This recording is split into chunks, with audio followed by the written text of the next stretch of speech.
পেটে ব্যথা কেন করতে লাগলো? কি হলো আমার?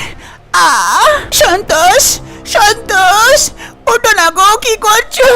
এত পেটে ব্যথা করছে, সহ্য হচ্ছে না আর। এই মশাই মতন ঘুমাচ্ছে। সন্তোষ, ওঠো। রেখার আওয়াজ শুনে তার স্বামী সন্তোষের ঘুম ভাঙে। হ্যাঁ, কি হলো? এত চেঁচামেচি কিসের? এই সন্তোষ দেখো না, পেটে খুব ব্যথা করছে, সহ্য হচ্ছে না গো। আরে সকাল সকাল পেটে ব্যথা করছে মানে হাগা পেয়েছে। যাও যাও, পায়খানা যাও, দেখো ঠিক হয়ে যাবে, গ্যাস হয়ে হবে। আরে না রে সন্তোষ, ওই রকম কিছু ব্যাপার নেই, আমার আলাদাই পেটে ব্যথা করছে, খুব জোরে লাগছে, সহ্য হচ্ছে না গো, কিছু একটা করো। আরে এই সময় কি করি? আমি কি করতে পারবো? আমি কি ডাক্তার? দাঁড়াও, মাকে ডেকে নিয়ে আসি, মা যদি কিছু করতে পারে তো দেখবে। তারপর সন্তোষ সেখান থেকে উঠে নিজের মাকে ডাকতে যায়।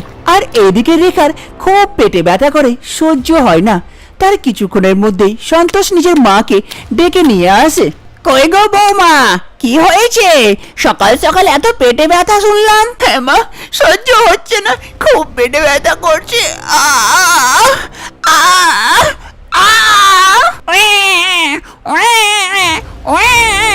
রেখা একটা বাচ্চা জন্ম দেয়, তা দেখে সবাই আশ্চর্য হয়ে যায়। আরে বৌমা, তুমি বাচ্চা জন্ম দিলে?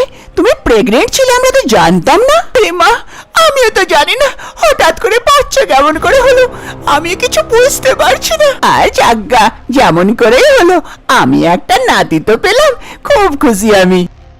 তার পরের দিন সকাল সকাল আবার থেকে রেখার পেটে ব্যথা আরম্ভ করে। আরে ডেলি সকাল সকাল এত ব্যথা কেন করছে পেটে? আজকেও আবার বাচ্চা দেব না তো? ও মা গো, ও সন্তোষ। রেখার ডাক শুনে সন্তোষের ঘুম ভাঙে। আরে কি হলো? ডেলি সকাল সকাল তুমিও? আজকেও পেটে ব্যথা হচ্ছে? আজকেও বাচ্চা দেবে নাকি গো?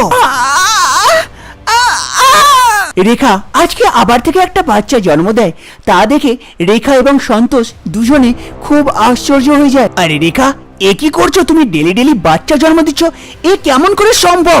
একদিনে কেউ বাচ্চা দিতে পারে? তুমি কেমন করে দিচ্ছ? কি হয়ে গেছে তোমার? জানি না গো কি হয়ে গেছে, আমি ডেলি বাচ্চা কেন দিচ্ছি, কেমন করে? হঠাৎ করে রেখার এমন কি হয়ে যায় যে ডেলি ডেলি বাচ্চা জন্ম দিতে লাগে? এই জানার জন্য আমরা কিছু সময় আগে যাই। সকালবেলার সময় হচ্ছিল, রেখার শাশুড়ি মা কমলা দেবী হলে বসেছিলেন। তখনই সেখানে রেখা আসে চা নিয়ে। মা, মা, এই নিন চা। হ্যাঁ গো বৌমা, শুধু চাই খাইয়ে যাবে নাকি? 2 বছর হয়ে গেল তোমার বিয়ে হওয়া, এখন পর্যন্ত কোনো খুশির খবর পেলাম না, কি ব্যাপার? তুমি বাঁচ নাই তো আবার? আরে মা, এ কি বলছেন আপনি? ভগবান যবে চাইবে তবে নিশ্চয়ই বাচ্চা হবে, এবার এটা আমার হাতে তো নাই মা।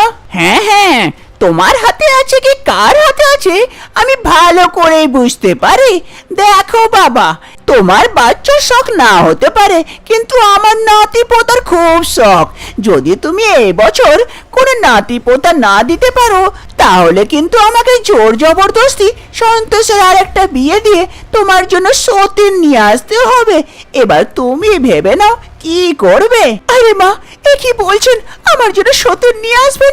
এ কি করে ভাবতে পারেন? আরে ভাবার তো অনেক কিছুই ভাবতে পারি, আগে তুমি দেখো কি করবে। তারপর সেখান থেকে শাশুড়ি মা উঠে চলে যায়। আর এইদিকে রেখা ভাবে, আরে কি করব, আমার হাতে তো নেই। এবার মা আমার জন্য সতীন নিয়ে আসবে বলছে, কি করি? এইরকমই আস্তে আস্তে 1 মাস পার হয়ে যায়। একদিন সকাল সকাল রেখা রান্নাঘরে রান্না করছিল, তখনই সেখানে তার শাশুড়ি মা এসে পড়ে। আরে বৌমা, বৌমা, কি করছো? আরে মা, আসুন আসুন, কিছু কাজ ছিল। হ্যাঁ, কি বানাচ্ছো? এই যে মা, তরকারি বানাবার জন্য তরকারি কাটছি। হ্যাঁ, এই সবই তরকারি বাতি, কেটে যাও, বানিয়ে যাও। আর আমার দিকেরটা খবর কি, কত দূর আগালো? কোন কথাটা মা, মনে পড়ছে না ঠিক। হ্যাঁ হ্যাঁ, এখন মনে পড়বে কেন? দাঁড়াও, এই বছরেই আমাকে বলেছে সন্তোষের বিয়ের দেখাশোনা আরম্ভ করতে হবে, তবে নিশ্চয়ই মনে পড়বে তোমার। জায়গা বাকি কাজগুলোকে সামলাইগা, এর দ্বারা আর কিচ্ছু হবে না মনে হচ্ছে। এই বলে শাশুড়ি মা সেখান থেকে চলে যায়। আর এইদিকে রেখা, আরে কি করব? কোথা থেকে নিয়ে আসবো? কোথা থেকে বাচ্চা জন্ম দেবো? এবার হচ্ছে না তো কি করি? রাতে বেলার সময় হচ্ছিল, রেখা এবং তার স্বামী সন্তোষ দুজনেই ঘুমাচ্ছিল। হঠাৎ রেখা স্বপ্নই দেখে তার শাশুড়ি মা আসে। কি গো বৌমা, আর কতবার বলতে হবে? আর কবে দেবে?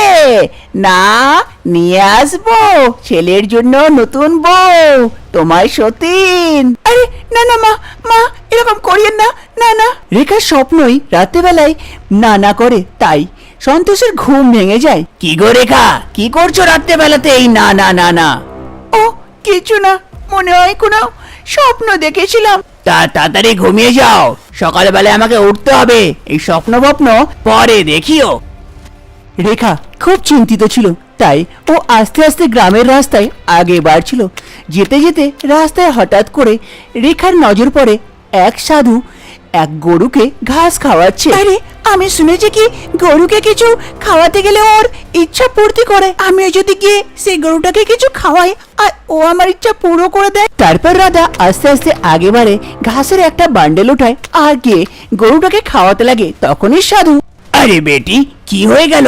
হঠাৎ করে তুমি এসে এই গরুটাকে ঘাস খাওয়াতে লাগলে, কোনো অসুবিধা আছে নাকি? হ্যাঁ বাবা, সমস্যা আছে বলেই তো এসে গরুটাকে ঘাস খাওয়াচ্ছি। যদি গরুটা খুশি হয়ে আশীর্বাদ দিয়ে দেয় আর আমার সমস্যার কোনো সমাধান বেরিয়ে যায়, তবে অনেক খুশি হব আমি। আরে বেটি, তোমার কোনো সমস্যা আছে তো আমাকে বলতে পারো। আমি এক কবিরাজি, আমি সবাইকে ওষুধ দিই আর সব সমস্যারই সমাধান বার করি। আরে বাবা, 2 বছর হয়ে গেছে আমার বিয়ে হওয়া, এখনো পর্যন্ত কোনো সন্তান নেই। শাশুড়ি মা আমাকে শুনিয়ে শুনিয়ে পাগল করে দেয়, বলে কি আমার জন্য সতীন নিয়ে আসবে যদি এই বছর বাচ্চা না হলো। কি করি বাবা, আপনি কোনো সমাধান বার করে দেন। আরে ব্যাস বেটি, এইটুকুটাই সমস্যা, এক্ষুনি সমাধান বার করে দিচ্ছি এর। আয় এইদিকে আয়। তারপর সেই বাবা রেখাকে ঘাসতলায় নিয়ে যায়। সেখানে এক ব্যাগের ভেতর থেকে জড়িবুটি বার করে আর জড়িবুটিটা রেখাকে দেয়, দিয়ে বলে, আরে বেটি, এই জড়িটাকে নে, রাত্রে শোবার আগে খেয়ে নিবি, দেখবি খুব তাড়াতাড়ি খুশখবরি পাবি। কিন্তু বাবা, এই একটা জড়িতে কি হবে? আরে বেটি, এটাতে অনেক তাকত আছে, একটা জড়িতেই কাজ হয়ে যাবে। জয় হোক বাবার জয়। আরে বেটি, একটু এখানে দাঁড়াও, আমি এক্ষুনি আসছি। তারপর সেই সাধু বাবা সেখান থেকে একটু অন্যদিকে যায় আর এইদিকে রেখা মনে মনে ভাবে, আরে একটা জড়িতে কি হবে? মনে হয় না যে আমি একটা জড়িতে প্রেগনেন্ট হয়ে যাব। বাবার ছোলা থেকে কিছুটা জড়িবুটি বার করে নিই, তাহলে বেশি করে খাবো তো হয় প্রেগনেন্ট হতে পারি আমি। তারপর রেখা এদিক ওইদিক ঘুরে ঘুরে দেখে নেয় সাধু বাবা তো নেই। তারপর রেখা গিয়ে সাধু বাবার ঝোলাতে হাত ঢুকায় আর কিছুটা জড়ি বার করে নেয়। তার কিছুক্ষণের মধ্যেই বাবা এসে পড়ে। জয় হোক বাবার জয়, এবার আমি আসি। হ্যাঁ বেটি, ঠিক আছে। তারপর রেখা সেখান থেকে চলে আসে। রাতেবেলার সময় হচ্ছিল, রেখা যেই জড়িবুটিটা সাধু বাবার কাছ থেকে নিয়ে এসেছিল সেই জড়িবুটিটাকে খেয়ে নেয়। আরে আমাকে মনে হয় না যে একটা জড়ি খেলেই আমি প্রেগনেন্ট হয়ে যাব। আমাকে মনে হচ্ছে সপ্তাহখানেক খেতে হবে। ভালোই করেছি যে সাধু বাবার ঝোলা থেকে চুরি করে সেই জড়িবুটিগুলোকে নিয়ে এসেছি। এবার থেকে রেখা প্রতি রাতে সেই জড়িটাকে বার করে আর খেয়ে নেয়। এইরকম বর্তমান সময় রেখা এখন পর্যন্ত 4টে বাচ্চা জন্ম দিয়ে দিয়েছিল। তাই রেখা এবং তার শাশুড়ি মা খুব চিন্তিত ছিল। আরে বৌমা, এ কি করছো গো? ডেলি ডেলি একটা করে বাচ্চা জন্ম দিচ্ছ, আমরা কি বাচ্চার চাষ করব এত বাচ্চা নিয়ে? আরে মা, আপনিই তো বলছিলেন বাচ্চা চাই বাচ্চা চাই, এখন বাচ্চা হচ্ছে তো এত চিন্তিত কেন? আরে বৌমা, আমি বলেছিলাম একটা চাই, এরকমই গন্ডে পিণ্ডে ডেলি ডেলি একটা করে বাচ্চা চাই না। এবার ঠিক করে মনে করে বলো তো, কি এমন করেছো যে ডেলি জন্ম দিচ্ছ এরকম বাচ্চা? তারপর রেখা একটু ভাবা চিন্তা করে দিয়ে বলে, আরে মা, মনে পড়লো আমার বাচ্চা হচ্ছিল না, তাই আমি এক সাধু বাবার কাছে গিয়েছিলাম। সেই সাধু বাবা আমাকে কিছু জড়ি দিয়েছিল, যে জড়িটা খেলে বাচ্চা হয়ে যাবে। আমার ডাউট ছিল যে একটা জড়ি খেলে বাচ্চা হবে কিনা, তাই আমি সেই সাধু বাবার ঝোলা থেকে কিছুটা বেশি করে জড়ি চুরি করে নিয়ে আসি আর সব জড়িটাই খেয়ে নিই। মনে হয় সেটারই সাইড ইফেক্ট হচ্ছে যে আমি ডেলি ডেলি বাচ্চা দিচ্ছি মা। আরে তুমিও বাবা চুরি করতে শিখেছো? সে মহাত্মার কাছ থেকে তোমার ভালো করলো, তুমি ওর ভালো করে বাঁশ করেছো। চলো চলো ওর কাছে যেতে হবে, না তো এই বাচ্চা হওয়ার সিলসিলাটা আর দাঁড়াবে না। ডেলি ডেলি গন্ডে পিন্ডে বাচ্চাই দিয়ে যাবে। আজকেই আমরা যাব সেই সাধুর কাছে। তারপর রেখা আর তার শাশুড়ি মা দুজনা সেই সাধু বাবার কাছে চলে আসে। সেখানে এসে দেখে সাধু বাবা গরুটাকে ঘাস খাওয়াচ্ছিল। ক্ষমা করে দেন বাবা, আমি অনেক বড় ভুল করেছি, তার পরিণাম ভুগছি আমি। ক্ষমা বাবা, ক্ষমা। আরে বেটি, কি হয়ে গেল? তোমায় কি বাচ্চা হয়নি?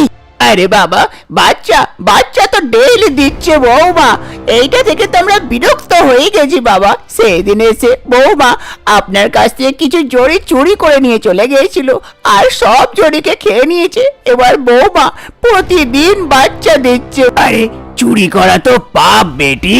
বাবা ক্ষমা করে দেন আমাকে, আমার খুব বড় ভুল হয়ে গেছে। এটা করে সমাধান বার করে দেন বাবা। আছে বেটি, এইটার সমাধান আছে, কিন্তু তোকে এবার কুরবানি দিতে হবে। কেমন কোরবানি বাবা? তোকে নিজের 3টে বাচ্চাকে এখানে ছেড়ে দিতে হবে। কিন্তু বাবা কি করে নিজের বাচ্চাকে এখানে ছেড়ে যায় বাবা? তোকে একটা বাচ্চা চাইছিল, সেই বাচ্চা তুই পেয়ে গেছিস, বাকি বাচ্চা তুই এই বাবার কাছে ছেড়ে দিতে হবে। আরে বৌমা, বাবার কথা মেনে নিচ্ছি। তোমার একটা বাচ্চা দরকার ছিল, আমাদের একটা বাচ্চা তো পেয়ে গেছি, বাকি হলো বাবাকে দিয়ে দিই।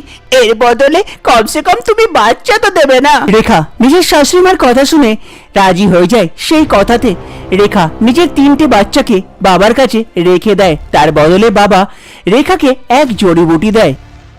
এই নে বেটি, এই জড়িটা খেয়ে নিবি। এই জড়িটা খেলে আর তোর বাচ্চা জন্ম দিবি না। তুই এবার নিজের জীবন ভালো করে ব্যতীত করিস, যা। তারপর রেখা আর তার শাশুড়ি মা একটা বাচ্চা নিয়ে আর জড়িটাকে নিয়ে সেখান থেকে চলে আসে। সাধু বাবার সেই জড়িটা খাওয়ার পর রেখার আর বাচ্চা হয় না। একটা বাচ্চা নিয়ে রেখার শাশুড়ি মা এবং তার স্বামী খুব খুশি থাকে এবং আগের জীবনটা খুশিতে খুশিতে ব্যতীত করে।